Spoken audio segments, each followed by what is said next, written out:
There's a chart I saw recently that I can't get out of my head. A Harvard business professor and economist asked more than 5,000 Americans how they thought wealth was distributed in the United States. This is what they said they thought it was.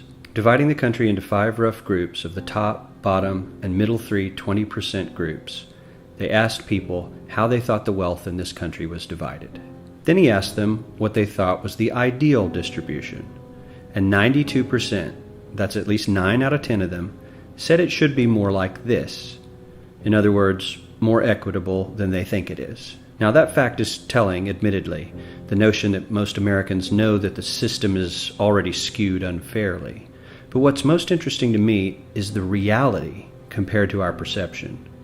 The ideal is as far removed from our perception of reality as the actual distribution is from what we think exists in this country. So ignore the ideal for a moment. Here's what we think it is again. And here is the actual distribution. Shockingly skewed. Not only do the bottom 20% and the next 20%, the bottom 40% of Americans barely have any of the wealth. I mean, it's hard to even see them on the chart.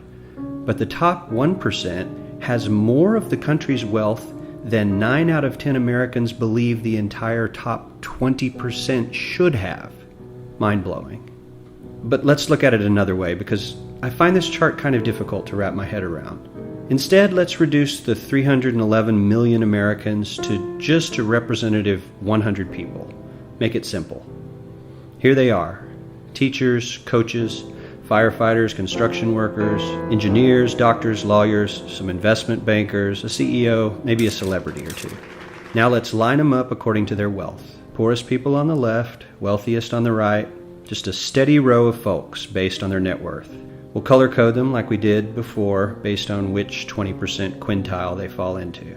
Now let's reduce the total wealth of the United States, which was roughly $54 trillion in 2009, to this symbolic pile of cash. And let's distribute it among our 100 Americans. Well, here's socialism, all the wealth of the country distributed equally. We all know that won't work. We need to encourage people to work and work hard to achieve that good old American dream and keep our country moving forward. So, here's that ideal we asked everyone about. Something like this curve. This isn't too bad. We've got some incentive, as the wealthiest folks are now about 10 to 20 times better off than the poorest Americans. But hey, even the poor folks aren't actually poor, since the poverty line has stayed almost entirely off the chart.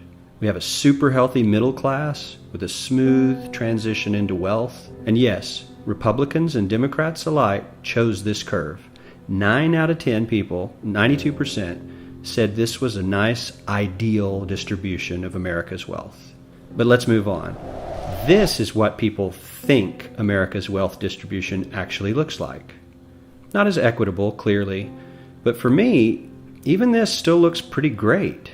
Yes, the poorest 20 to 30% are starting to suffer quite a lot compared to the ideal, and the middle class is certainly struggling more than they were, while the rich and wealthy are making roughly 100 times that of the poorest Americans, and about 10 times that of the still healthy middle class. Sadly, this isn't even close to the reality. Here is the actual distribution of wealth in America.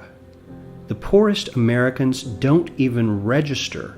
They're down to pocket change, and the middle class is barely distinguishable from the poor.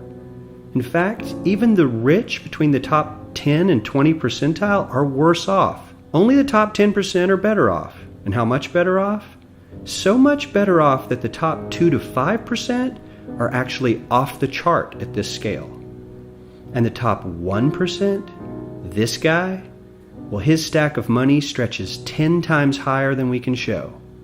Here's his stack of cash, restacked, all by itself. This is the top 1% we've been hearing so much about. So much green in his pockets that I have to give him a whole new column of his own, because he won't fit on my chart. 1% of America has 40% of all the nation's wealth. The bottom 80%, 8 out of every 10 people, or 80 out of these 100, only has 7% between them. And this has only gotten worse in the last 20 to 30 years.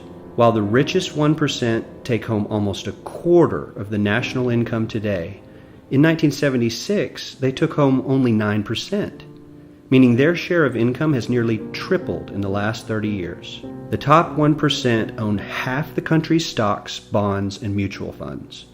The bottom 50% of Americans own only 0.5% of these investments, which means they aren't investing.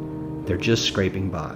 I'm sure many of these wealthy people have worked very hard for their money, but do you really believe that the CEO is working 380 times harder than his average employee? Not his lowest paid employee, not the janitor, but the average earner in his company. The average worker needs to work more than a month to earn what the CEO makes in 1 hour.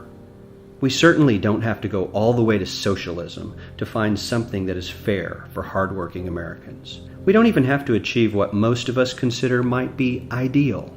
All we need to do is wake up and realize that the reality in this country is not at all what we think it is.